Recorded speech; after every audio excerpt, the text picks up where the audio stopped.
Our last conversation for the product P revolves around legal and ethical issues involved in buying merchandise. And so, how we're going to talk about these issues is I'm going to give you 4 examples of a consumer purchase. And then we're going to talk about whether those purchases were legal, whether those purchases were ethical, and whether a customer was deceived and how a retailer was impacted. So, for this conversation, we're going to use a Louis Vuitton Speedy 30 bag as an example. If you go to the Louis Vuitton website, Louis Vuitton being the retailer here that we're going to focus on, if you go to the Louis Vuitton website and you search the Speedy 30 bag, you will see a couple different options and you will pay $970 for the purse. Okay, now let's talk about 4 consumers who purchased a Speedy 30 bag in other ways. So consumer A goes to Canal Street in New York City, which is a shopping district in New York.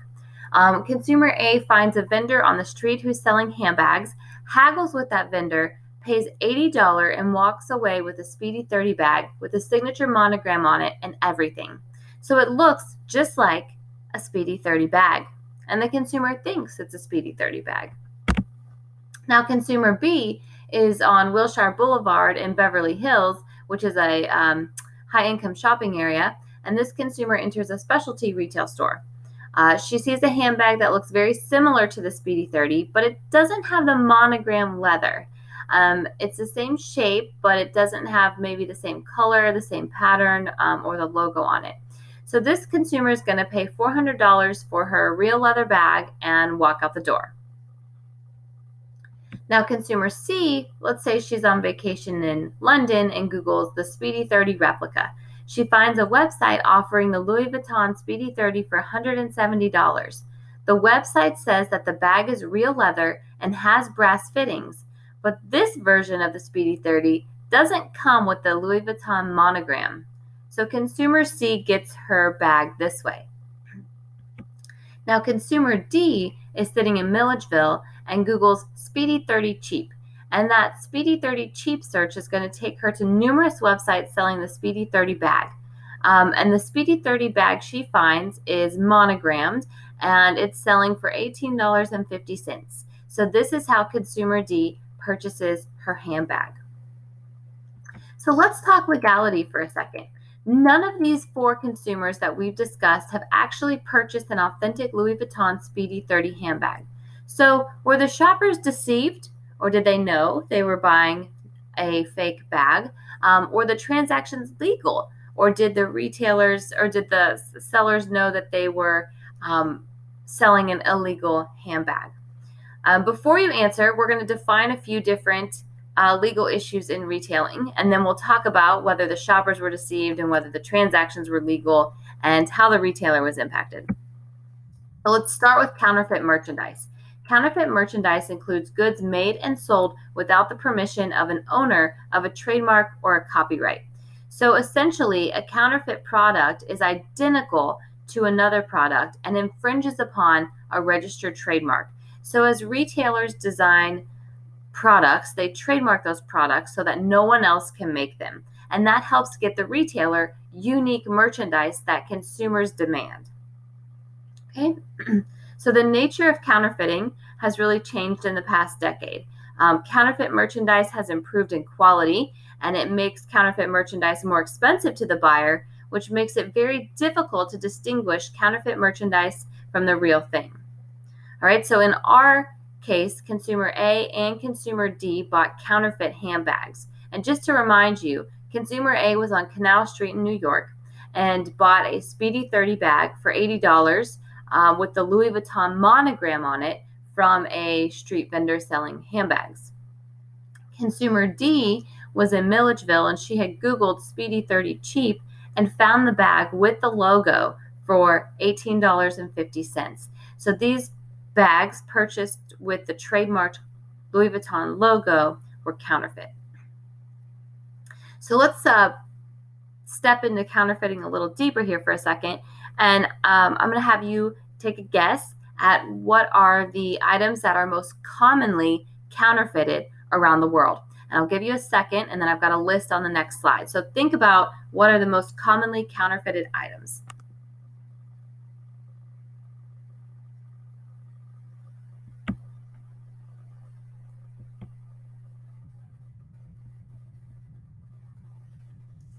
Here's the list of the most commonly counterfeited items in the United States. So the most commonly counterfeited items are purses, sunglasses, accessories, music, software. You can see computers, pharmaceuticals is on there as well. So there's a lot of merchandise that is counterfeit. Counterfeit merchandise is illegal to sell. Note that, that's important. Counterfeit merchandise is illegal to sell, and of course it's very unethical. And the reason is because it devalues the brand. So if consumers want a Louis Vuitton handbag and are willing to pay $970 for it at the Louis Vuitton store, part of what they're buying is the brand. And the sense of luxury that comes with buying a Louis Vuitton Speedy 30 bag. So if anyone can buy a monogram bag for $18.50, it's going to devalue that brand. So consumers might not be willing to pay full price at the Louis Vuitton retail store because they can find lots of consumers carrying the same bag. Now, when we look at risks to the consumer for counterfeit merchandise is not illegal to buy. In fact, if you are traveling from outside of the United States, customs will actually allow the individual person to claim and bring one counterfeit item per category when you're entering the country. So if you're shopping overseas and you happen to purchase a counterfeit item, or maybe you purchased a counterfeit item, it's perfectly legal.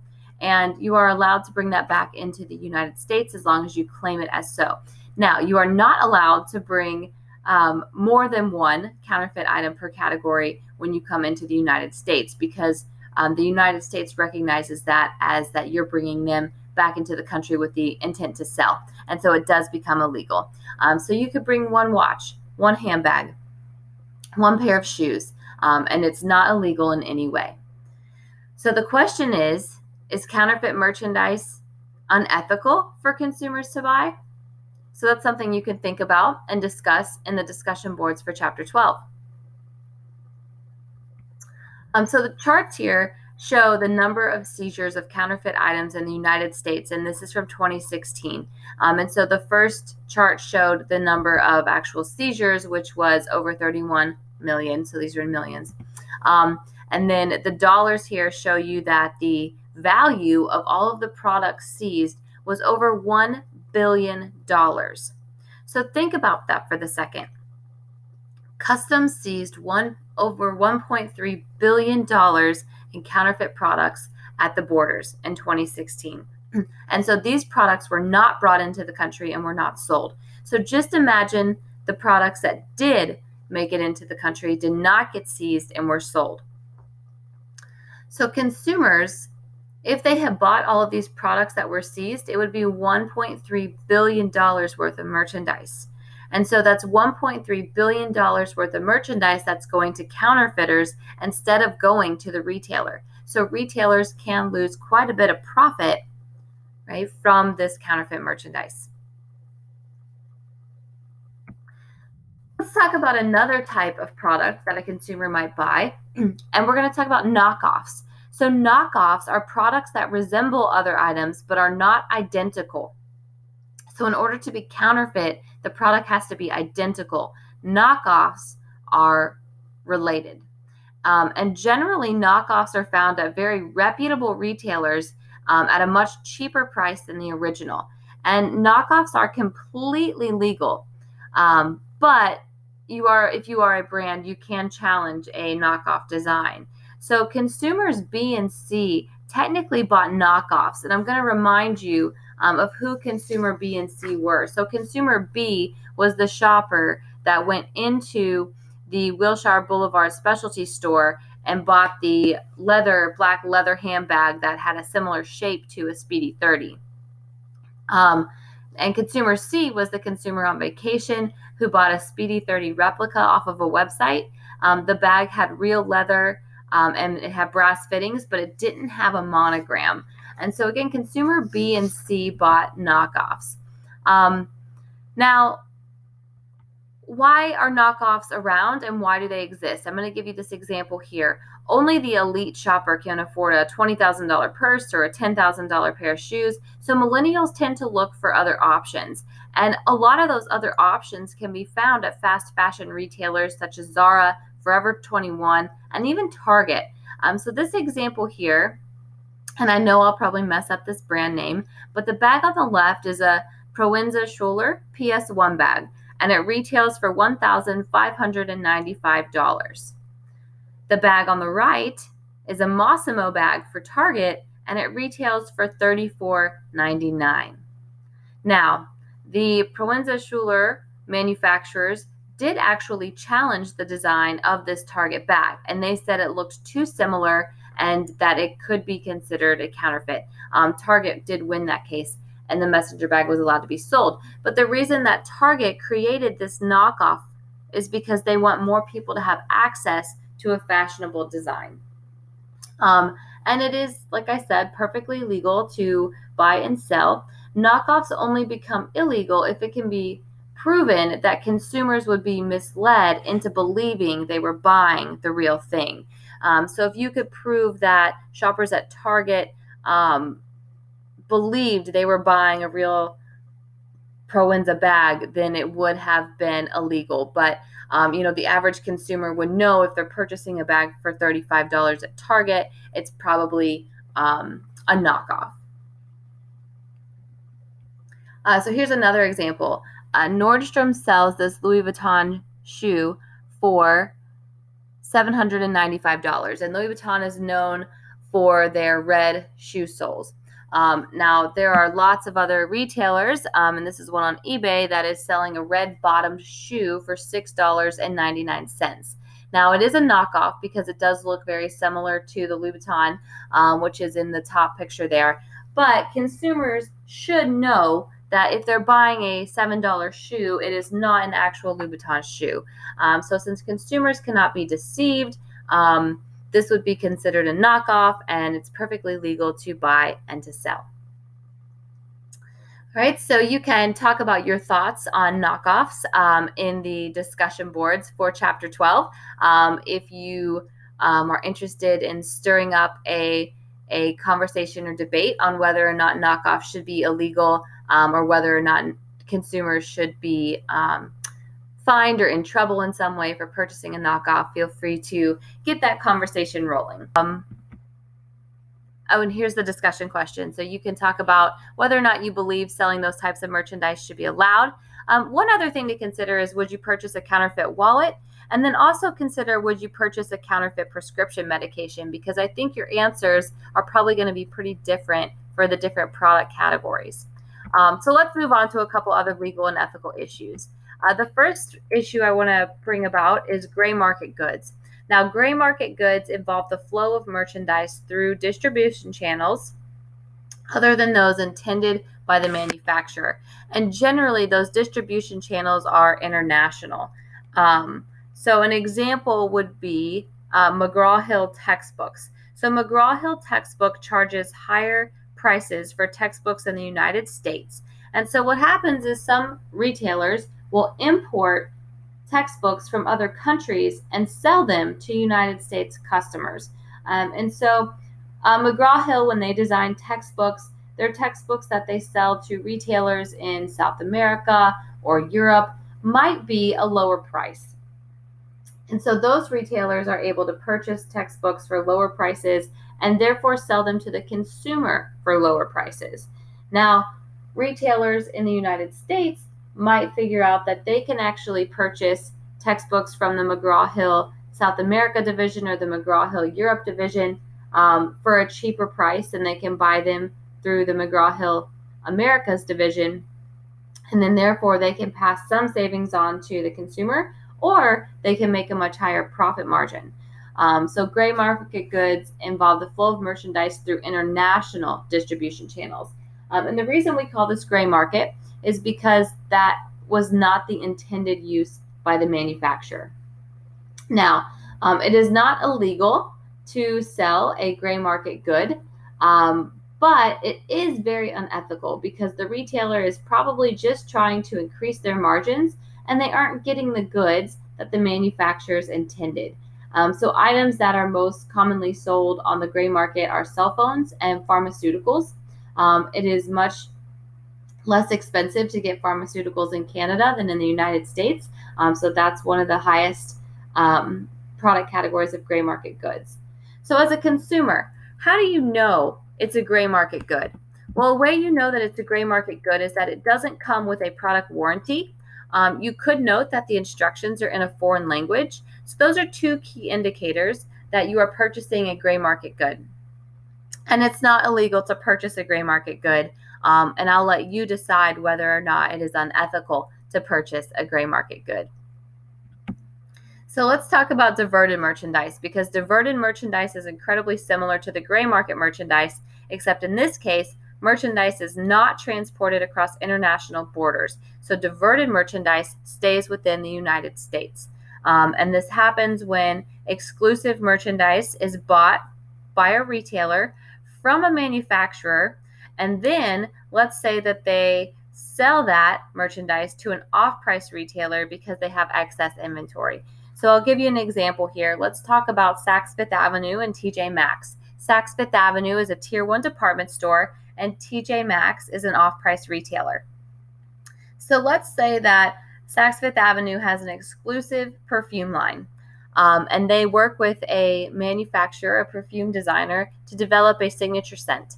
And that manufacturer believes that they are making that perfume for Saks Fifth Avenue, and it's going to be sold at Saks Fifth Avenue. Well, Saks Fifth Avenue ends up with 100 extra bottles, and instead of clearancing them, what they do is they sell them to TJ Maxx so that TJ Maxx can then sell the perfume line. Saks is the diverter in this example because they're moving merchandise from the intended distribution channel. So why is that such a big deal? The manufacturer designed a product to be sold at a tier 1 department store, which attracts a certain type of shopper and generally has a certain sense of luxury about it. So the manufacturer does not want their product sold at an off-price retailer. So I'll give you an actual example of this. In 2008, Costco got into some trouble when they found a way to acquire brand names, including Costco, Columbia, and Oakley products. So these three companies did not authorize a sale to Costco, but instead, Costco went out and found a third-party supplier that they were able to purchase those products from and then sell in their store.